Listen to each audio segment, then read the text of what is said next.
Bienvenidos a Oh My Radio. Oh my God. La radio que te informa en forma. Bienvenidos a un nuevo episodio de Oh My Radio. El día de hoy abordaremos la materia de Historia Universal, haciendo énfasis en los movimientos sociales en Europa y en América Latina. Cada uno de ellos ha repercutido para bien o para mal en el ámbito social, político, jurídico y económico de los países, provocando rumbos diferentes en su historia. Muchas gracias por elegir Oh My Radio como su estación que les informa en forma. Antes de comenzar el programa, me gustaría agradecer a nuestros patrocinadores Jorge Zamora y Andrea Ramos. Le doy la palabra a Regina para comenzar con el programa. Gracias, Fer. Bueno, empezaré a hablar un poco sobre la revolución en Europa Oriental.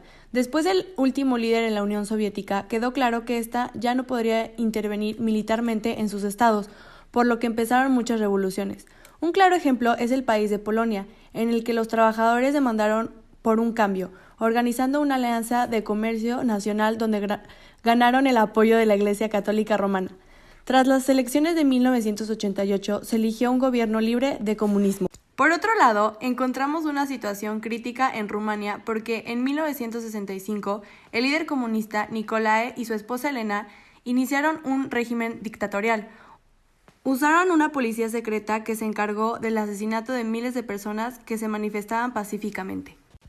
Otro de los eventos clave fue la unificación de Alemania Oriental y Occidental, que tomó lugar en 1990, tras las primeras elecciones libres. En el mismo año ocurre la desintegración de Yugoslavia, con el surgimiento de nuevos partidos políticos que provocaron el colapso del Partido Comunista. Entonces, las repúblicas yugoslavas comenzaron a presionar por su independencia, pero fallan, indicando un asalto contra Croacia. La guerra en Bosnia y la guerra de Kosovo provocaron muchos cambios. Por ejemplo, se firmó un tratado de paz que dividía a Bosnia en una república serbia y en una federación musulmana croata. En 1970 había más mujeres en la fuerza de trabajo y un mayor acceso a la educación universitaria. Surgen nuevos ideales que provocan el comienzo del movimiento feminista. Y ahora vámonos a comerciales. Ya volvemos. Hola, me llamo Daniel y tengo 20 años. Antes pesaba 120 kilos. Increíble, ¿no? Realmente me sentía mal con mi cuerpo, hasta que conocí Mena Fitness, un lugar donde me ayudaron con mi dieta y haciendo ejercicio. Finalmente pude bajar hasta llegar a los 70 kilos. Ahora en verdad amo mi cuerpo. Y tú puedes hacer lo mismo, solamente hace falta que lo quieras tanto como yo lo quise, porque querer es poder. Estás de regreso con Oh My Radio. Ahora hablaremos sobre las tendencias latinoamericanas que ocurrieron a partir de 1945. Algo muy interesante de este tema es que Latinoamérica siempre ha contado con muchísima materia prima, pero ha recaído en la parte de tener tecnología necesaria para adquirir bienes manufacturados. Es por eso que a lo largo de los años, Latinoamérica se ha vuelto tan dependiente de las economías de los países industrializados en Europa o de países como Japón y Estados Unidos. Es difícil aceptar que la dependencia hacia las naciones industrializadas ha dado forma al curso de la historia latinoamericana. El problema solo se hizo más grande cuando la deuda externa incrementó de 1970 a 1982. Las personas se quedaban sin trabajo, así que las economías latinoamericanas empezaron a caer y conseguir nuevos préstamos implicaba muchos esfuerzos. Todos aquellos problemas políticos y económicos los podemos ver también en México desde el fin de la Revolución Mexicana, cuando se creó un orden político estable que duró muchos años. Hubo un buen periodo económico en México, pero con el movimiento estudiantil todo cambió. Cuando las reservas de petróleo fueron descubiertas en México, las ventas de petróleo en el extranjero aumentaron. Este ingreso se hizo muy significativo. Cuando cayeron los precios del petróleo, se tuvieron que adoptar nuevas políticas económicas. Es tiempo de hacer una pequeña pausa e irnos a comerciales. Regresamos. Regresa al lugar donde los sueños se hacían realidad, donde ser niño nunca fue tan fácil. Acompáñanos a la inauguración del nuevo parque temático Oh My Park, donde sin duda podrás volver a soñar. Ven y prueba todas nuestras nuevas atracciones. O bien, tómate una foto con Cuco el oso. ¿Qué estás esperando? Soñar nunca fue tan fácil. Oh My Park, oh My Life. Ajá. Estamos de vuelta. Ahora vamos a hablar un poco sobre la Revolución Cubana. La Revolución Cubana empezó en 1953 y fue conducida por Fidel Castro con la finalidad de derrocar al dictador Fulgencio Batista, quien llevaba en el poder más de 15 años. Si todo salía como lo esperado, los cubanos podrían empezar una revolución por toda Latinoamérica para alentar a los campesinos a derrocar los viejos regímenes. Para 1959, los revolucionarios habían tomado La Habana y aquellas personas que no estaban de acuerdo con Castro huyeron a Estados Unidos para buscar mejores oportunidades de vida. Castro estaba haciendo bien su trabajo, pues se convirtió en una gran fuente de esperanza. Empezó a confiscar las tierras y a distribuirlas entre los agricultores pobres. También se enfocó mucho en el tema de la educación, convirtiéndola en una prioridad para la población. Tienes toda la razón, César, pero no todo fue perfecto, ya que Castro no cumplió con sus promesas de políticas de libertad. Por otro lado, tenemos que mencionar el gran apoyo a Cuba por parte de la Unión Soviética. Con esto llega armamento de Europa Oriental a Cuba, pero Estados Unidos no estaba contento, por lo que declara un embargo comercial prohibiendo el comercio con el país y después se rompen por completo sus relaciones diplomáticas. Rusia agranda su ayuda hacia Cuba cuando John F. Kennedy decide apoyar un intento para derrotar el gobierno de Fidel Castro. Con la Guerra Fría y el colapso de los países del bloqueo soviético, Cuba pierde a su gran aliado.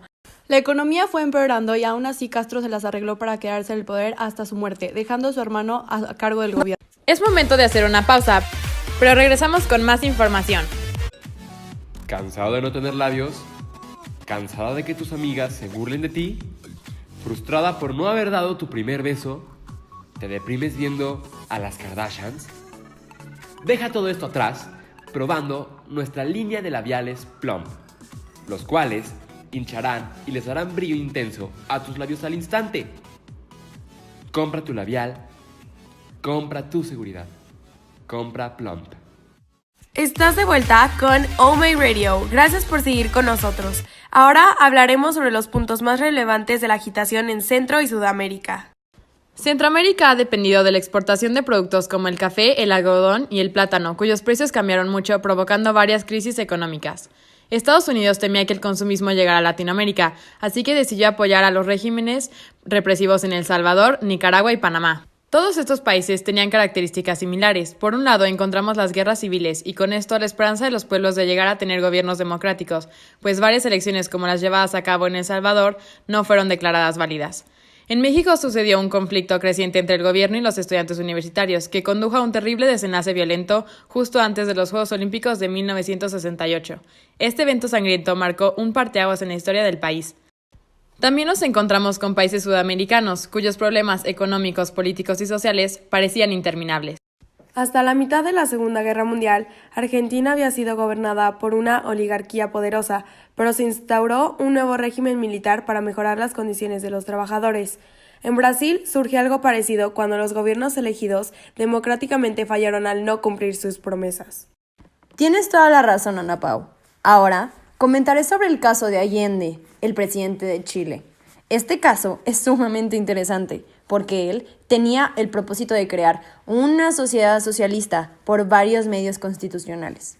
Pero sus políticas no fueron del todo agradables para la población entera, especialmente para aquellos que no saldrían beneficiados. Por otra parte, vemos marcada la historia de Perú por largos periodos de inestabilidad económica y además la historia de Colombia, marcada por violencia interminable durante 1980, pues había una democracia al principio, pero incrementaron el comercio de drogas y número de traficantes. Estos acontecimientos están muy interesantes, pero es tiempo de un corte comercial. Regresamos con más información. No te vayas. ¿Te sientes triste? ¿Te sientes solo? ¿Sientes que algo te falta? Pues bien, compra un angelito, compra un cachorrito, un compañero para que tu vida tenga sentido y te haga olvidar tus malos momentos. Por tan solo 45,000 pesos, tu vida cambiará a color de rosa y ayudarás a un perrito a que tenga un hogar. Compra un angelito, compra un cachorrito. ¡Guau, guau! Estás de vuelta con Oh My Radio. Muchas gracias por sintonizar con nosotros y escuchar un pedazo de lo interesante que puede ser Historia Universal, el cual nos brindó una mayor claridad en el contexto mundial para entender los problemas sociales. Esperemos que les haya gustado el contenido y que les haya interesado. No olviden escucharnos mañana. Los esperamos pronto en el siguiente programa. No se lo pierdan. Gracias. Esto fue Oh My Radio. Tu estación, la radio que te informa en forma. Hasta la próxima.